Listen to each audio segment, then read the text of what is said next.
నమస్తే welcome to TV A9 నేను Deepthi Madhusudan Reddy. Ration card ఈ పదం ఇప్పుడు ఆంధ్రప్రదేశ్ వ్యాప్తంగా చర్చనీయాంశంగా మారింది.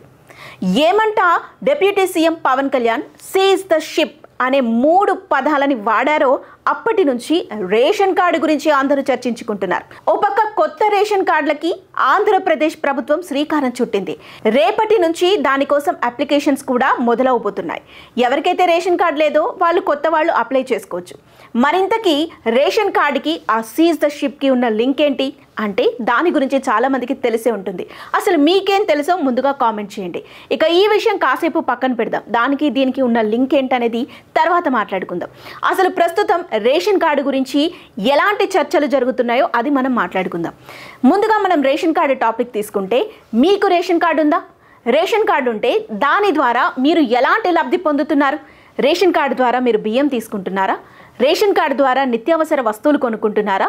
రేషన్ కార్డు ద్వారా ఆరోగ్యశ్రీ ఉపయోగించుకుంటున్నారా? లేదా రేషన్ కార్డు ద్వారా మీ పిల్లల చదువుల కోసం రియంబర్స్మెంట్ కోసం ఉపయోగించుకుంటున్నారా? అసలు మీకున్న రేషన్ కార్డు ఏంటి? వైట్ రేషన్ కార్డా, పింక్ రేషన్ కార్డా? ఉన్న రేషన్ కార్డు ద్వారా మీరు ఎలాంటి లబ్ధి పొందుతున్నారు? ముందుగా అది కామెంట్ చేయండి. అయితే ఇందులో చాలామంది రేషన్ బియ్యం ఖచ్చితంగా తీసుకునే ఉంటారు. కానీ తీసుకున్న బియ్యాన్ని మీరు ఉపయోగిస్తున్నారా? అసలు తింటున్నారా వాటిని?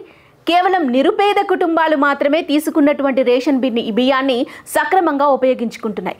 మిగతా వాళ్ళెవ్వరూ ఆ బియ్యాన్ని ఉపయోగించుకోవట్లేదు కాదంటారా? నిజం చెప్పండి, నిజంగా మీరు ఆ బియ్యాన్ని తీసుకొని వంట చేసుకొని తింటున్నారా? కాదు. వైట్ రేషన్ కార్డు ఉన్న వాళ్ళు ఖచ్చితంగా రేషన్ బియ్యం కొంటారు, కానీ ఆ బియ్యాన్ని మాత్రం ఉపయోగించరు. తిరిగి వాటిని మరో దళారులకు అమ్మేస్తారు. ఇలా చేయటం ద్వారా ప్రభుత్వం ఎంత నష్టపోతుందో తెలుసా? అసలు కేంద్ర ప్రభుత్వం కానీ రాష్ట్ర ప్రభుత్వం కానీ ఎంత ఖర్చు పెడుతుంది? పూర్తి వివరాలను మీకు ఈ వీడియోలో చెప్పే ప్రయత్నం చేస్తాను. ఎక్కడ స్కిప్ చేయండి. మనం చేస్తున్న తప్పేంటో కూడా మీకు చెప్పబోతున్నాను. కేంద్ర రాష్ట్ర ప్రభుత్వాలు కలిసి ప్రతి సంవత్సరం ఈ రేషన్ బియ్యంపై 12,800 కోట్లు, అక్షరాల 12,800 కోట్లు ఖర్చు పెడుతున్నాయి. అందులో సింహభాగం 10,000 కోట్ల బియ్యం, 1 కాదు 2 కాదు 10,000 కోట్ల బియ్యం దళారుల గోదాముల్లోకే వెళుతున్నాయి. నేను ఇందాక చెప్పాను కదా, మనం బియ్యం తీసుకొని వాడుతున్నామా? వాడట్లేదు. దాన్ని దళారులకు అమ్మేస్తున్నాం. తీసుకునేది ఫ్రీగా, అమ్మేది మరో కొన్ని రూపాయలకి, ఒక 10 రూపాయలకి 12 రూపాయల చొప్పున ఆ బియ్యాన్ని అమ్మేసుకొని మనం డబ్బుని సొమ్ము చేసుకుంటున్నాం. అది దళారులకు వెళుతుంది. ఆ విధంగా దాదాపు 10 కోట్ల రూపాయల బియ్యాన్ని మనము దళారుల గోదాములోకి పంపించేస్తున్నాం. వివిధ స్థాయిలో ఉన్న ప్రజాప్రతినిధులు, అధికారులు, రేషన్ మాఫియాలకి ఈ రేషన్ బియ్యం సిరులు కురిపిస్తున్నాయి. ఈ రేషన్ కార్డులతో సంబంధం లేకుండా ప్రభుత్వ పథకాలు అమలు చేస్తే బియ్యం సరఫరా ఖర్చు తగ్గుతుంది.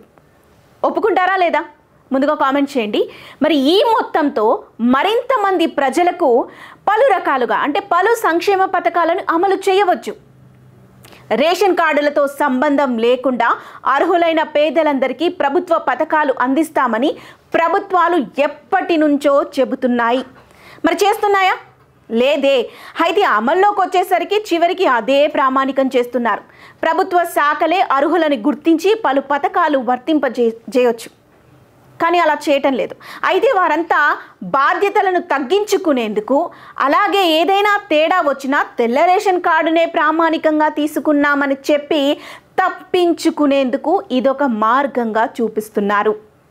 ప్రతి శాఖలో ఎవరికి వారే చివరికి రేషన్ కార్డునే ముందుకు తెస్తున్నారు. నిజానికి రేషన్ కార్డులు లేకుండానే సంక్షేమ పథకాలు అందించవచ్చు, కానీ ప్రభుత్వ అధికారులు ఆ పని చేయటం లేదు. రేషన్ కార్డు ప్రామాణికంగానే తీసుకుంటున్నారు. సో రేషన్ కార్డు కంపల్సరీ అయిపోవటం వల్ల ప్రతి ఒక్క మధ్యతరగతి నిరుపేద కుటుంబాలందరూ కూడా రేషన్ కార్డుని తీసుకుంటున్నాయి. రేషన్ కార్డుని ఉంటేనే ఆరోగ్యశ్రీ వర్తిస్తుంది, రేషన్ కార్డు ఉంటేనే రియంబర్స్మెంట్ వస్తుంది, రేషన్ కార్డు ఉంటేనే మరేదైనా. సో ప్రతి దానికి రేషన్ కార్డు లింక్ అయిపోయి ఉండటం. ఎవరైనా ఒక మహిళ పెన్షన్ అప్లై చేయాలన్నా కూడా రేషన్ కార్డు ఉందా లేదా, మళ్ళీ అందులోనూ తెల్ల రేషన్ కార్డు ఉందా లేదా, ఇలా ప్రతి దానికి, ప్రతి సంక్షేమ పథకానికి, ప్రతి పనికి గవర్నమెంట్ నుంచి ఎలాంటి లబ్ధి పొందాలన్నా కూడా రేషన్ కార్డుని ప్రామాణికంగా తీసుకుంటున్నారు ప్రభుత్వ అధికారులు. ఈ కారణంగానే రేషన్ కార్డు కంపల్సరీ అయిపోయింది. సో ఇక్కడ బియ్యం గురించి మనం మాట్లాడుకుంటున్నాం కాబట్టి పేదలకు బియ్యం సరఫరాలో అడుగడుగున అక్రమాలే కనిపిస్తాయి. అన్నదాతలకి మద్దతు ధర నుంచి జిల్లా మండల స్థాయిలో ఉన్న గోదాములకి తరలింపు వరకు దోపిడీ కొనసాగుతూనే ఉంది. చివరికి రవాణా టెండర్లలోనూ కుమ్మక్కై దోచుకుంటున్నారు. రేషన్ డీలర్లకు 50 కిలోల బియ్యం బస్తా అని పంపిస్తారు, కానీ అది 45 నుంచి 48 కిలోలే ఉంటుంది. అర్హులైన కార్డుదారులకి వచ్చిన బియ్యాన్ని కొనేందుకు మండల స్థాయి నుంచి రాష్ట్ర స్థాయి వరకు బియ్యం మాఫియా వ్యవస్థ ఉంటుంది. వీరికి కొందరు పోలీసులు, విజిలెన్స్, రవాణా, రెవెన్యూ అధికారుల అండదండలు ఉంటున్నాయి. వీరికి వారి స్థాయిని బట్టి ఏటా 2.5 లక్షల నుంచి 7 లక్షల వరకు కమిషన్లు అందుతున్నాయి. ఇలా భారీ ఆదాయం ఉండబట్టే పలు జిల్లాల్లో పౌర సరఫరాల సంస్థ అధికారుల పోస్టులకి 40 లక్షల వరకు చెల్లించేందుకు అధికారులు వెనకాడటం లేదు. చాలామంది ప్రజాప్రతినిధులకు మండలానికి నెలకు 5 లక్షలు అందే విధంగా అడ్వాన్స్గా ₹1 కోటి చెల్లిస్తున్నారంటే బియ్యం అక్రమాల తారాస్థాయి ఏ విధంగా ఉందో క్లియర్గా అర్థమవుతుంది. ఏదైనా కుటుంబానికి ఆరోగ్యశ్రీ పథకం వర్తించాలి అంటే తెల్ల రేషన్ కార్డు తప్పనిసరి. ఇది అందరికీ తెలిసిందే. అందుకోసమే అధిక శాతం కుటుంబాలు ఈ రేషన్ కార్డులను తీసుకుంటున్నాయి. అవసరం ఉన్నా లేకున్నా ప్రతి నెల బియ్యాన్ని తీసుకుని వెంటనే వాటిని దళారులకి అమ్మేస్తున్నాయి. ఎందుకంటే ఆ బియ్యాన్ని వాళ్ళు తినలేరు కాబట్టి. ఒకవేళ బియ్యం తీసుకోకపోతే కార్డు రద్దయిపోతుందేమోననే భయం వీళ్ళ ప్రధాన కారణం. నిజానికి అలాంటి కుటుంబానికి కావాల్సింది ఆరోగ్యశ్రీ ద్వారా వచ్చే ప్రయోజనం మాత్రమే, బియ్యం కాదు. అలాంటి వారికి అవసరం ఉన్నా లేకున్నా ఒక్కో కార్డుపై సగటున 4 బియ్యాన్ని ఇస్తున్నారు.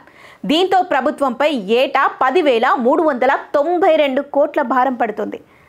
ఆరోగ్యశ్రీ, ఉచిత బియ్యం ఈ 2 పథకాలకు డబ్బులు చెల్లించేది పూర్తిగా ప్రభుత్వమే. రాష్ట్ర ప్రభుత్వం రేషన్ కార్డు తప్పనిసరి అనే నిబంధన తొలగిస్తే ఉచిత బియ్యం ఖర్చు భారీగా తగ్గుతుంది. ఈ మిగులు ద్వారా రాష్ట్రంలో మరిన్ని పేద కుటుంబాలకు ప్రయోజనం అందించవచ్చు. అంతేకాకుండా బియ్యం దళారుల దందాన్ని కూడా అరికట్టవచ్చు. అయితే పూర్తిగా బియ్యాన్ని నిలుపుదల చేస్తే మరి పేద ప్రజల పరిస్థితి ఏంటి? వాళ్ళకైతే రేషన్ బియ్యం తప్పనిసరి కదా, రేషన్ బియ్యాన్ని తీసుకునే వాళ్ళు కాలం గడుపుతున్నారు కదా అని అనుకోవచ్చు. అయితే ఇక్కడ ప్రభుత్వం మరొక నిర్ణయం తీసుకోవాలి. అవసరం ఉన్న వాళ్ళు మాత్రమే బియ్యాన్ని తీసుకోవాలి అనే ఒక కండిషన్ పెడితే సో డెఫినెట్గా నిరుపేదలు మాత్రమే బియ్యాన్ని తీసుకుంటారు. అయితే ఇందులో కొంతమంది ఈ దళారులకి అమ్మటాలు అలవాటు చేసుకున్న వాళ్ళైతే ఖచ్చితంగా వెళ్ళి బియ్యాన్ని తీసుకుంటారు కావచ్చు. కానీ ఎవరైతే అవసరం లేదులే, ఎవరో నిరుపేదలకైతే అందుతుందిలే అని వదిలేసే వాళ్ళు కూడా డెఫినెట్గా ఉండే ఉంటారు. కాబట్టి సో అలా కేవలం నిరుపేదల కోసం మాత్రమే కొంత బియ్యాన్ని పంపిస్తే ఈ ఖర్చు చాలా వరకు తగ్గుతుంది.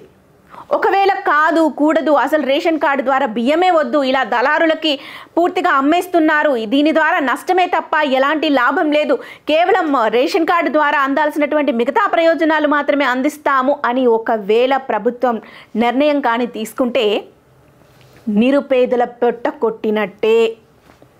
ఎందుకంటే చాలామంది నిరుపేదలు ఇప్పటికీ కూడా రేషన్ కార్డుల ద్వారా వచ్చే బియ్యం పైనే వాళ్ళ జీవితాన్ని కొనసాగిస్తున్నారు.